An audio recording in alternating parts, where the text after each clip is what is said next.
Are you tired of being told what to think and how to act? Well, you are not alone. In case you haven't realized it, you have an internal GPS. It knows all you need to know about how to live your life. So it's about time you stopped letting the media and the government tell you what is true for you. In fact, it is exactly that time. It's time to think for yourself. And here to make sure you're doing just that is your host, mediator, author, and lawyer, Carol Gold. Hi, it's Sunday, September 4th. I'm Carol Gold, and welcome to Think for Yourself. I hope you're all either having a great Labor Day weekend, or if you're listening to the podcast sometime in the coming week, I hope you had a wonderful Labor Day weekend.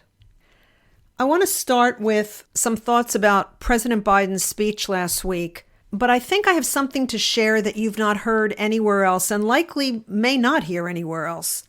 Because there's been a lot of critiquing of both the stagecraft and the content and the delivery of the speech. But I want to talk about another possible angle. And it's not the first time that I'm discussing this. I actually addressed this probably 4 or 5 months ago in another podcast that I did. But the example that was put before the nation in that speech on Thursday is the most stunning and profound example of what I spoke about previously and what I want to share with you now.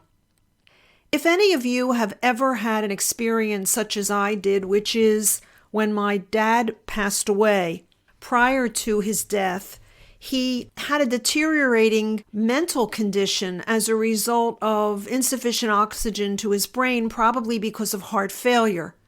And what I experienced in that slow decline was something that's really hard to comprehend unless you've been through it yourself. So maybe some of you have, but if not, let me share what it's like.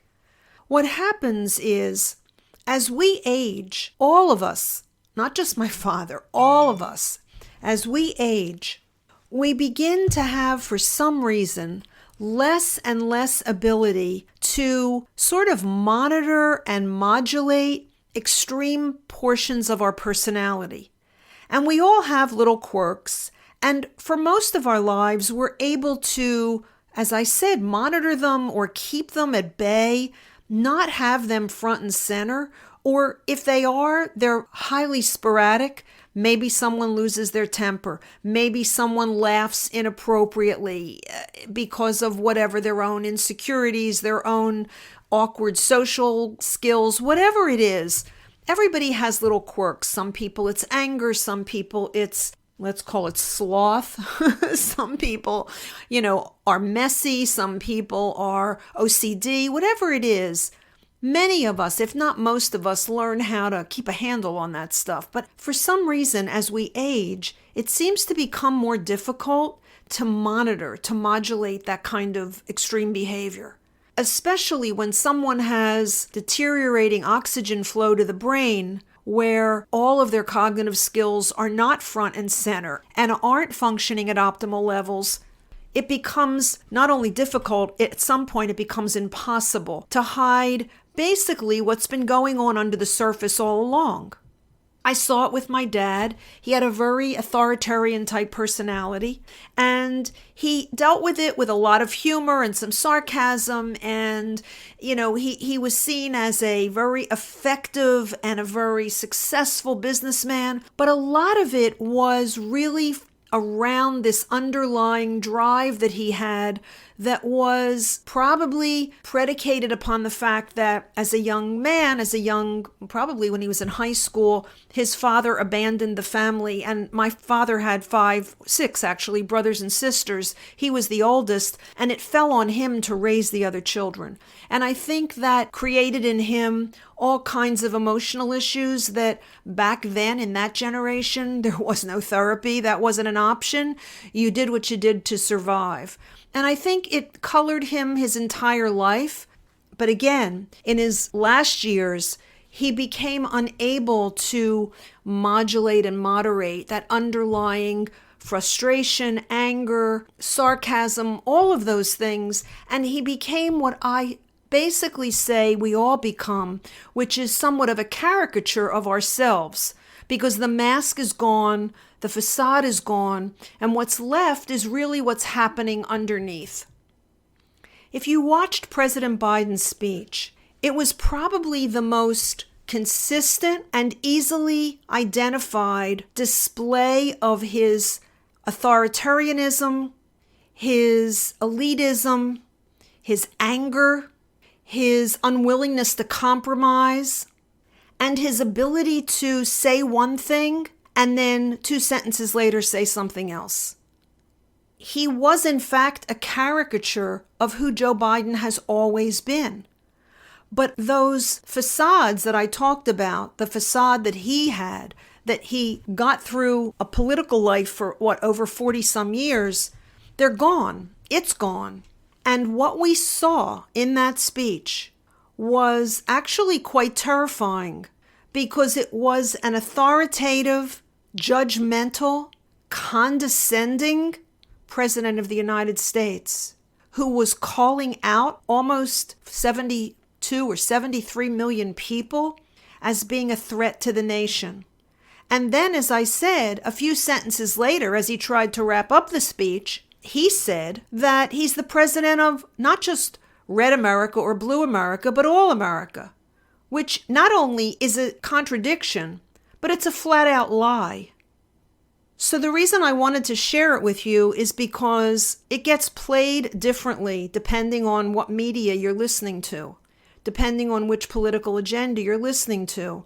And it's really important that you see that speech for what it was, because objectively, both the stagecraft, meaning the blood red lighting on Independence Hall, the 2 Marines standing at attention, which was its own abject violation of everything that the presidency stands for.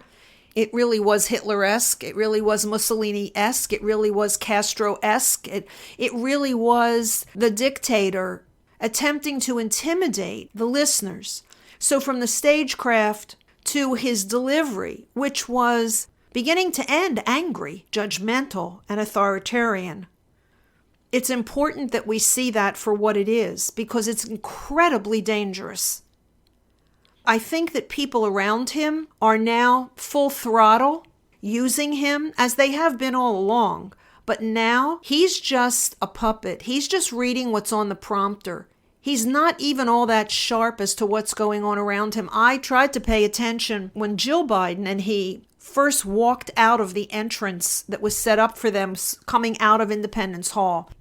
They were holding hands, and if you watch her, she's smiling and alert and looking kind of perky for the camera. He looks dazed as he walks toward the podium with her. And in fact, he continues to look dazed as he turns to sort of head her off the stage, but you can tell that he himself isn't sure where he's going. She, in turn, whispers to his ear and sort of turns him around toward the podium. So as I said, he's being used by everyone, including his wife, certainly for a political agenda by those who are hangovers from the Obama administration, and, as I've said before, elder abuse by his family. I think it's important that you think for yourself, you watch it for yourself, and you put all politics aside and just think about how I've framed it in the opening of today's podcast. I want to move on, and I want to move on to something not totally unrelated, actually. I want to move on to the subject of confusion and chaos and distorting the truth. I was thinking about in the Christian Bible, because I'm Jewish, so the Torah, the first 5 books of Moses, the Old Testament, is the document that I tend to, certainly that I was raised on and that, I turn to if I'm looking for spiritual guidance. But in the New Testament, the Word is often referred to, right? Which is Jesus speaking the Word. Why is it called the Word? Well, it's called the Word because it's truth. The Word is truth. We also say, those of us who are metaphysical and spiritual, but not necessarily religious, call it the light, right? What's in the light? What's in the light is true. What's in the light is the Word. And Jesus spoke the Word because he spoke unequivocal truth. The opposite of that is the twisted word, I like to say. The twisted word is not truth. The twisted word is deception. The twisted word is not the light. The twisted word is darkness. And the twisted word is what we call evil or satanic. And the word is Jesus, or the word, I guess we could say, is Moses, or the word is anyone who speaks the truth of God, coming from a place of light, is coming from a place of the highest good for all concerned. In light of that, let me talk about gender pronouns. Gender pronouns are a means, they're a way of abdicating personal responsibility, which is a huge problem in this country, and it's kind of how we got where we are. When you refer to yourself in the third person, or you ask other people to refer to you in the third person like they or them or theirs, what you're doing is you're removing yourself from personal responsibility for your own behavior, and other people are also removing you from personal responsibility. Because when you talk about yourself in the plural, when you talk about yourself in anything but I or me, then you're attempting to distance yourself from what it is you're saying or doing. I am, that phrase I am, remember in the Bible, in the Old Testament in Torah, when Moses asks, what is your name? Who shall I say you are? And God responds, I am that I am.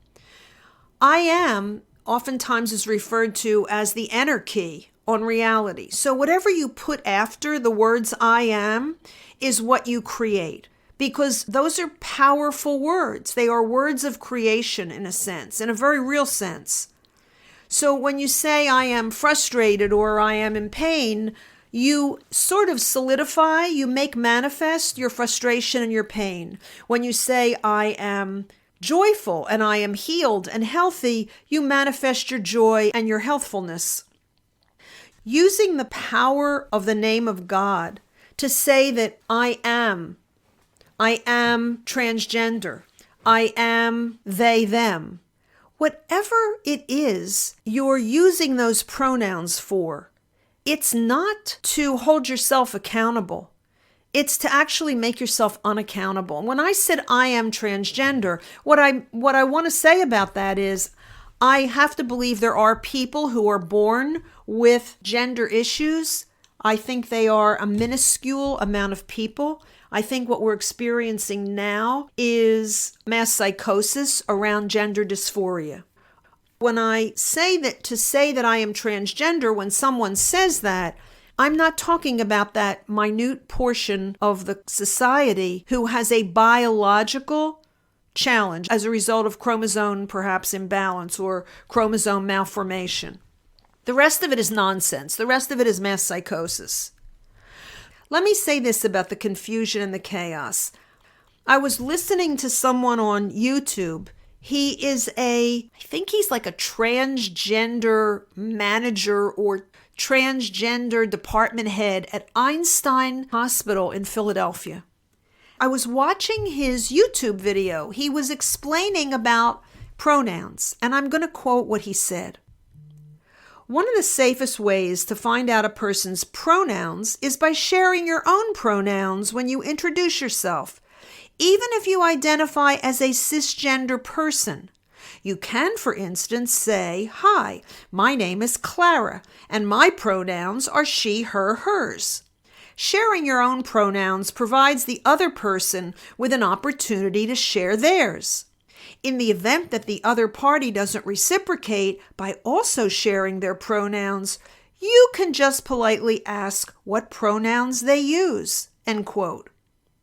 I watched this lunacy and thought to myself, how in the world could you possibly make meeting someone more complicated, more awkward, more ridiculous than to go through this process? It's part of what is happening from the left. It's part of what's happening from outside actors outside of the United States, from other dictatorial, socialistic, communistic countries who seek to take over this nation. They have corrupted the culture. And it's nonsense like that. And if you accommodate nonsense like that, it's simply bad behavior without consequences. Those people should be laughed at. Someone who approaches you with that conversation, my reaction to someone approaching me like that would be, You've got to be kidding me. How confusing do you want to make life? And if you think that not going along with this nonsense doesn't have its consequences, it does. Going along with it has consequences for sure. Going along with it, it means you're abdicating your sanity to someone who is clearly not mentally sound. But if you don't go along with it, then you experience what is happening to a Southern Utah tenured professor. His name is Richard Bugg, and he's filed a lawsuit for violation of his First Amendment right of free speech. Why? Well, he was terminated for not using the correct pronouns when addressing a student. Now, he said he tried 2 or 3 times, but he kept kind of messing up, which isn't hard to understand because, as I said, if someone walked up to me with this whole nonsensical paragraph about what are my pronouns and what pronouns would I prefer they use and what pronouns would they prefer I use, and then I have to remember who's a they and who's a her and who's a... I mean, insanity, right? So he tripped up. He tried, but he tripped up. Well, 6 days into the semester, a student filed a Title IX complaint with the Title IX office of the University of Southern Utah. The reason they can file a Title IX complaint is because the Biden administration has stretched now Title IX to include transgenderism, so that by ignoring someone's pronouns, you are threatening them or not complying with Title IX, which is Title IX was intended to protect people with disabilities and to not be able to discriminate based upon sex, not gender, sex. So what happened? Well, there was an investigation and there was a conclusion. And the conclusion was that Professor Bugg had allegedly violated the school policy by discriminating and harassing a student based on, yes, gender identity. 3 months later, the professor was accused of sexual harassment for refusing to use pronouns requested by another student. Professor Bugg was ordered to attend gender identity training. This is like brainwash camp, right? This sounds like communist China. He continued now to refuse to use the pronouns, and he was warned of additional sanctions, including reduction in salary if they had to hire other professors to teach the course because students were refusing to attend his classroom because they were being sexually harassed because he wouldn't use their pronoun. Are you following this? This is like insanity. Do you know who Saul Alinsky is? Saul Alinsky was an American community activist and political theorist. He wrote a book called Rules for Radicals.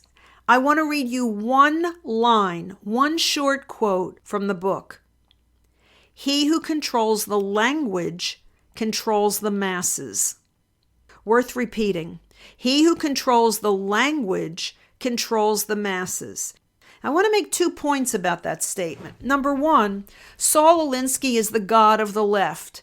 He is the playbook, literally. Rules for Radicals is the playbook for the Obama administration, the Biden administration, and all of those on the left who have been driving this country towards socialism and communism, who have sought to undermine the American experience, the American soul, the American future. But think about the sentence that he said. He who controls the language controls the masses. He didn't say they. He didn't say those. He said he, because he knew what he was talking about. He understands the power of responsibility of an individual and the power that an individual can wield if they control the language. Then you control the culture and you control the masses. The other really dangerous thing that's happening is that we have become guilty until proven innocent. They did it to Trump. They continue to do it to Trump. Guilty until proven innocent. But that filters down. It doesn't just stay with Trump. If you haven't followed this story, BYU, Brigham Young University in Utah, and Duke University have been involved in another nonsensical experience. There was I think it was a soccer game. Don't hold me to that. I'm pretty sure it was a soccer game. And there was someone who tweeted that one of the students in the game, a black sophomore who was on the Duke team, was allegedly targeted with racial slurs repeatedly every time she served. It might have been tennis, I'm not sure. The person who perpetrated the story on Twitter is a former Texas County prosecutor named Lisa Pamplin, who happens to be running for county judge, and said that Richardson is her goddaughter. So on Saturday of last week, she posted that Rachel Richardson, who is her goddaughter, was the victim of these constant and incessant racial slurs every time she served in the game. Pamplin, who posted this to Twitter, was not at the game. She was not at the game. She heard it from someone who was not at the game. And the quote that was tweeted was, quote, "She was threatened by a white male that told her to watch her back going to the team bus. A police officer had to be put by the bench. Not one freaking adult did anything to protect her," end quote. Now let me say this. The game was sold out. There were 5,000 plus people there. There were security cameras there. Everybody has a phone. And there's no record of this happening. How is that possible? Somebody's yelling racial slurs at the top of their voice at a game, and they're yelling it repeatedly at a black player, and not one cell phone, not one security camera, not one witness who was there firsthand saw it happen or heard it happen. This Pamplin, this perpetrator of the story, Lisa Pamplin, has a history of hateful and racist comments on Twitter about, guess what? White people.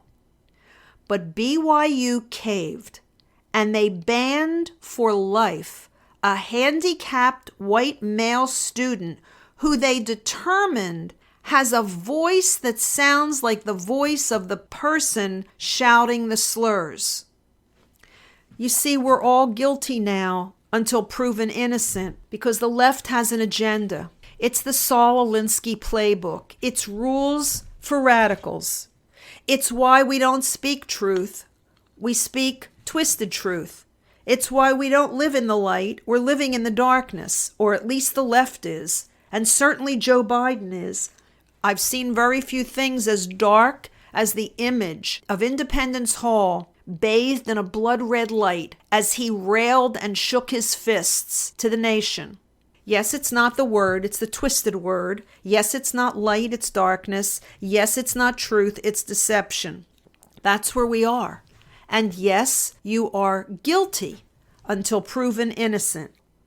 Confusion and chaos are not only the tools of the day, they are the goal.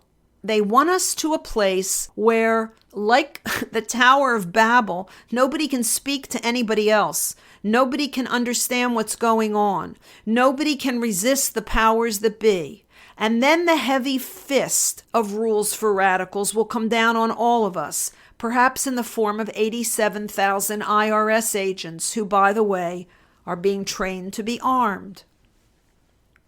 I've spoken about this before, and this that I've spoken about is the need for every single one of us to call it as we see it, to stand up for what we believe in, and to understand what's on the line, to understand where we are in this moment in human history, to understand that the battle between dark and light is not a new battle, but it rears its ugly head periodically in human evolution. And thanks to technology, and thanks to the unhealthy relationship between government and technology, it's never had more potential for doing harm to more people with more severity and more long-lasting than ever before in human history. So wake up. Don't be woke.